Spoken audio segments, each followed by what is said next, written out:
gonna try something a little bit different. Um, Battery's on like 2%. This is going to be. I'm not gonna make a whole new channel for it, but this is gonna be like a future Ricky Raw. I'm just gonna talk about my life and things I've gone through and things I've experienced and being skinny and all that type of stuff. So travel, women, fitness, career, uh, you know, past traumas, my ex-wife stuff, like anything that I've been through that like I think is like good lessons for men. Um, so yeah, I'm just gonna sit here and I guess talk without editing or anything like that, so you guys can see the difference in my polished editing and versus like 10, 15 minutes of me just sitting here literally just talking. So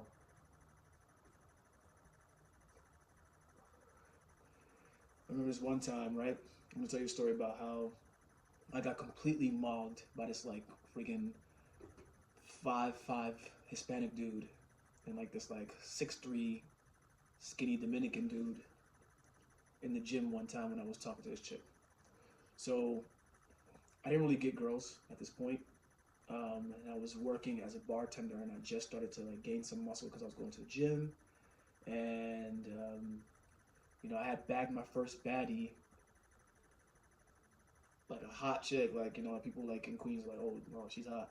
And then now that I got to my second chick, we worked together at the bar, and beautiful body, um, this very good looking, I'll just say Asian girl, and we'll call her A. I don't know, who cares? The name is important. But whatever. We went. She was like, we were getting to know each other and trying to learn more about each other. This girl had a bunch of issues, so I don't even know why the hell I was pursuing this girl in the first place. But being relatively skinny and not really having that much experience with women who were better, like on a higher level than me, had more money than me, and just more prospects who could attract better guys. I didn't know how to, I didn't know how to work with those type of girls. I didn't understand my frame and things of that nature. I didn't have the points on the board yet, so I was like a beginner basically. Um, so we go to the gym, Planet Fitness, and we're working out. We're just doing like all the like girl machines basically, right? All the leg stuff, which I didn't really want to do back then, just because like I was always on my feet and just like legs. Who cares? Like I'm not taking these pants off anytime soon, so who cares? But yeah, so we're doing the abductor machines, and here comes I'm really starting to like this girl because I don't think I even smashed yet, right? Oh no, I think I smashed like one time. Whatever. It was very early in the smashings, and we're by the abductor machine, so we're sitting down. You do the legs. I don't feel like doing it right now. Whatever. Yeah, you get what I'm saying. We're sitting down. We're doing that abductor machine, and these two guys come right next to us with dumbbells. Now, the abductor and the free weights are in two different areas, so these guys did not have to come near me at all.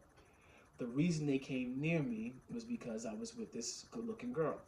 So they had their dumbbells and they're doing bicep curls. And of course, this guy's got like the tank top shirt. So his arms are out, right? And he's slow and controlled. So he's getting the pump, his veins are pumping, and his jawline is chiseled because he's like, he's super lean. So he has a six pack, the whole 9 yards, right? And this dude is working out. They sit right next to us. And he's working out, and he turns over, and he looks at her directly in the eyes, looks back at his biceps, does it some more, and looks back at her. Real douchebaggy, right? So she like kind of like, what the hell? Then like looks at me like look at like to see my reaction to get a load of this dude. And instead of saying something or being like nonchalant or being cool about like I don't give a fuck, or being like, yeah, hey, let's be respectful, say something. I could have taken either one of those routes. The route that I took was I looked at him, he looked me dead in the eyes, and I turned my head.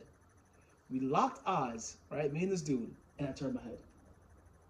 And just went back to my workout, like kind of like chuckled, like like crazy. Like he's a douchebag. And the aura changed. Her aura around me changed. Her aura towards me changed. She could tell that I was prey and he was predator. And even though this guy was shorter than me, even though maybe I was stronger than this guy, he looked more aesthetic than me, but it was possible that I was stronger than him, I was bigger than him, I was more attractive than him in the face, right? He emasculated me right in front of my face, right in front of this chick that I'm, pursuing. And I didn't have the balls to hold eye contact with him and spiritually or mentally, telepathically let him know I'm not your bitch. Now, these type of things don't happen to me now, right? I go to the gym with my girlfriend now, and guys who are even bigger than me, they might look or whatever, but they see that she's with me, and the looks start to dissipate. No one stares or licks their lips or do any disrespectful things because it's like a mutual respect. They understand that's his girl, and two, if me and this guy get into it, even if they can fight, right? Even if they can beat my ass, if me and this guy get into it, I'm going to get hurt. It's not like I'm not gonna get away from this unscathed. Do I feel like getting punched in my shit today? Most people don't want to get punched in their shit, right? So, but back then, this is a Perdomo Champagne 10th anniversary. It's a mild body, so right, mild bodied, yeah. There's mild bodied, then there's something after that, and then there's full bodied, right? This is like the lowest, so it's pretty light. I like acid cigars, not the drug acid, but acid cigars, and they're flavored. This isn't flavored, but it's light like that. So, anyways, just in case you want to know what I was talking on. So, this guy totally emasculated me, and the aura changed because she was now getting turned on by homeboy and being turned off by me. Now, this girl was already very bitchy and very like attitude like, which I can handle nowadays, but back then, bruh, after that day, bro, she just the shit test that this girl put upon me was back to fucking back, bro. It was like non-stop shit test, bro. And I didn't even understand why she was shit testing me. I had no clue. It all stemmed from me being emasculated by another man. It all stemmed from me not taking charge and being like, she's mine. Now, she wasn't my girlfriend. I just smashed a chick maybe one time and it's cool. I had no claim to the cooch, right? I had no right to tell her what to do. She could have gave homeboy her number if she wanted to.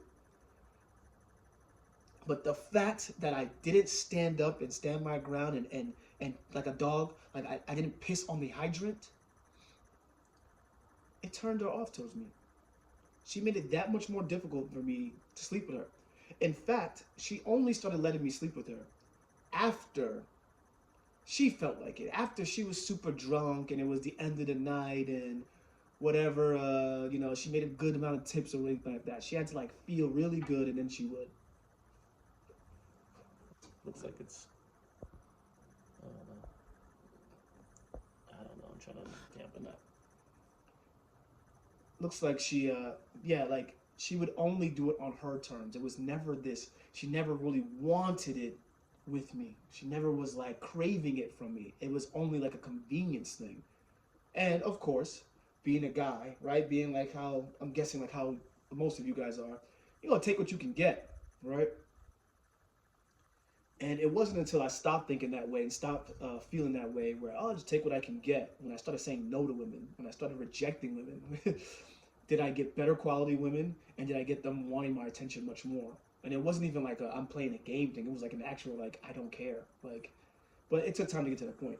So the reason I'm telling this story is because like a lot of guys want to get in shape and we want to play like it doesn't have anything to do with women. Oh, my lighter's under the phone. Well, I have this beautiful gold lighter. It looks like a gold bar, and you lift it up and light it. It's running out of butane, and I can't refuel it. It's one of those closed cheap ones from the gas station, but it's beautiful. I'm gonna buy another one, and I'll show you guys in the next raw talk. Um, ah. But we all want to pretend like a lot of us want to pretend like I want to get in shape because I just want to be healthy. Oh, I just want to, I just want to just bulk up a little bit. I just want to, I don't want to get too big. Listen, man, you're not gonna get too big, all right? This guy's taking all type of juice, all type of concoctions, eating all types of things to get too big, okay?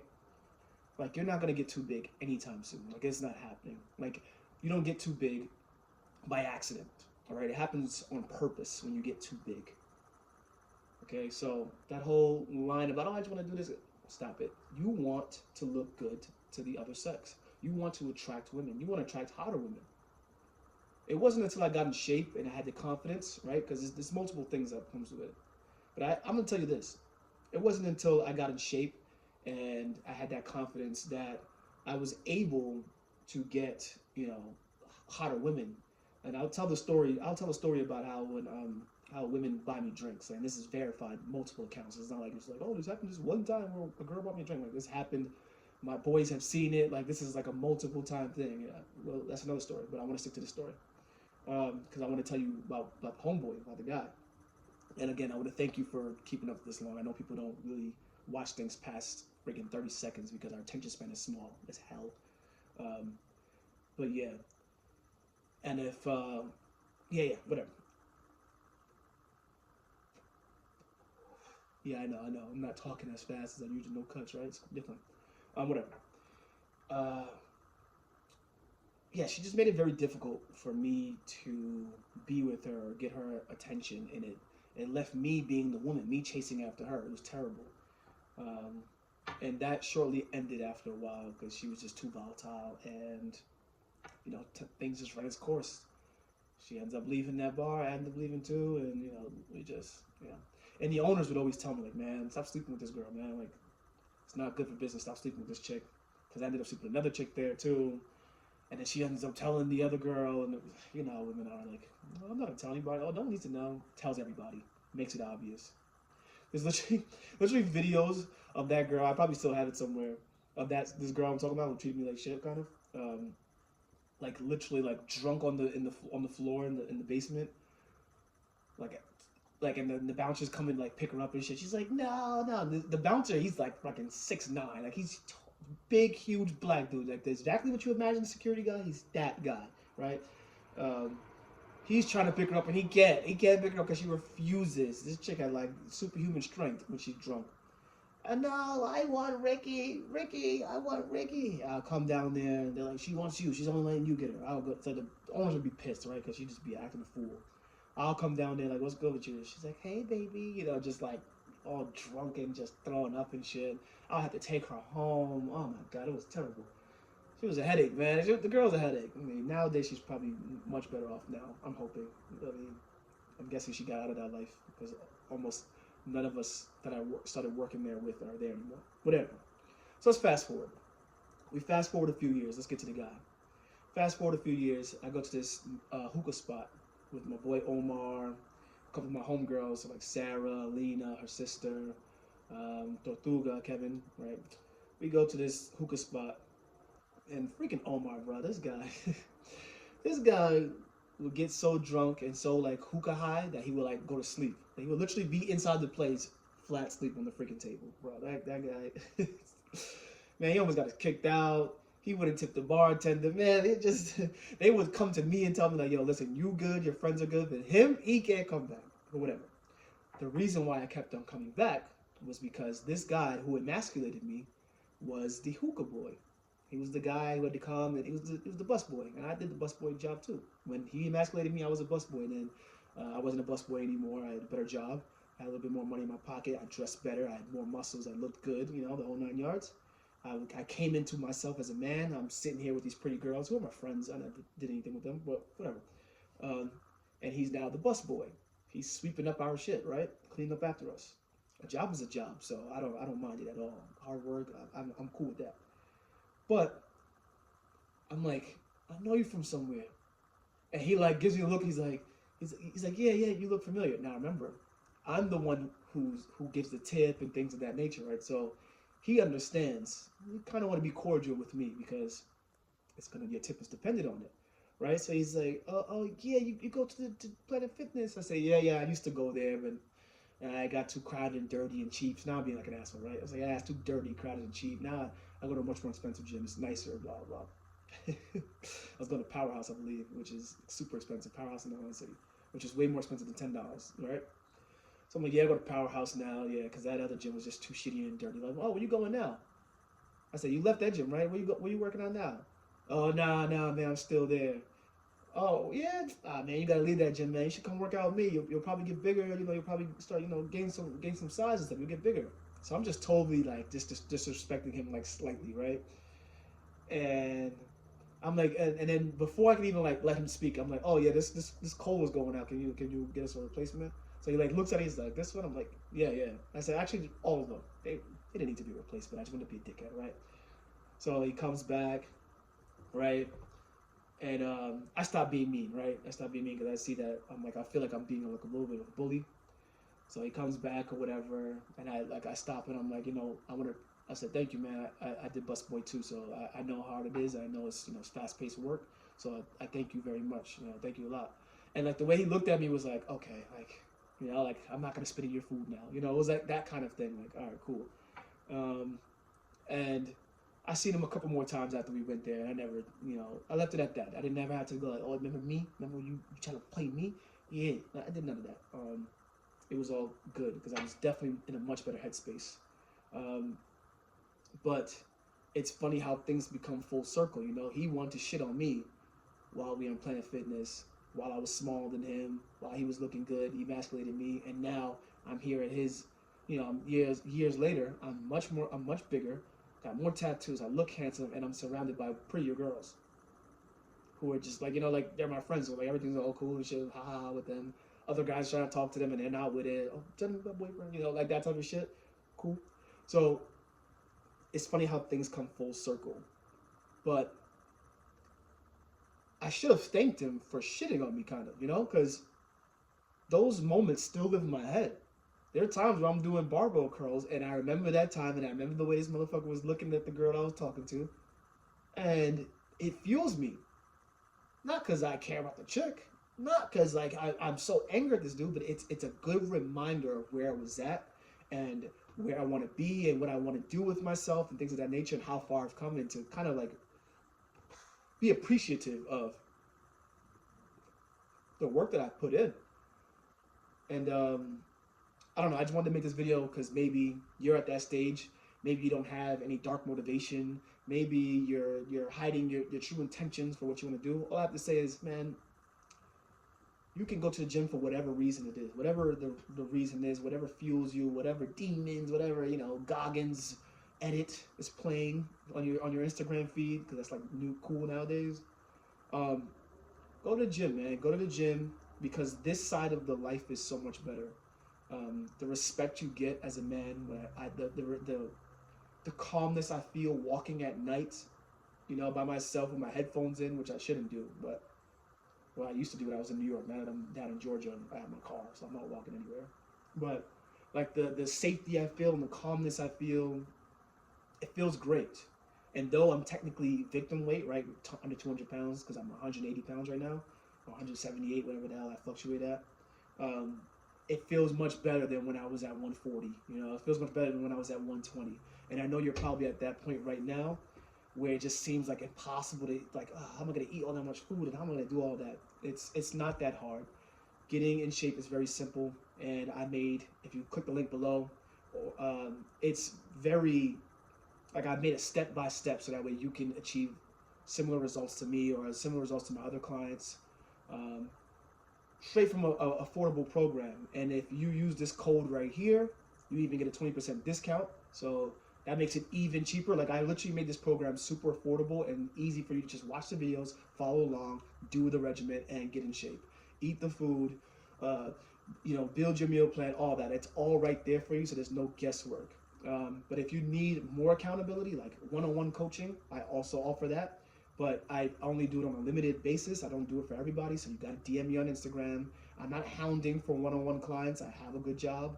Um, and yeah, you got to DM me on Instagram. DM me lean on Instagram for the one-on-one coaching, and I ask you a few questions, and we'll go back and forth, and we'll see if you're a good fit. If you're a good fit, then you'll get the weekly check-ins. You'll get the weekly virtual check-ins. You'll get a gym session, a virtual gym session where like I'm literally there with you on Skype or Zoom or whatever, um, working like you're working out, and I'm literally telling you what to do or fix your form, and also there's the daily check-ins with your food. So like every day I have my clients, send me what they're eating, send me their calorie counts and stuff like that. They'll do the weekly weigh-ins. That way we're making sure that we're making progress. We do the measurements of your body to make sure that these things are growing, like your specific goals. So yeah, I just want to get on here and talk about that one story. There'll be much more like this, especially if you guys are really receptive to it. And so until next time. Oh shit, I'm gonna bust my ass.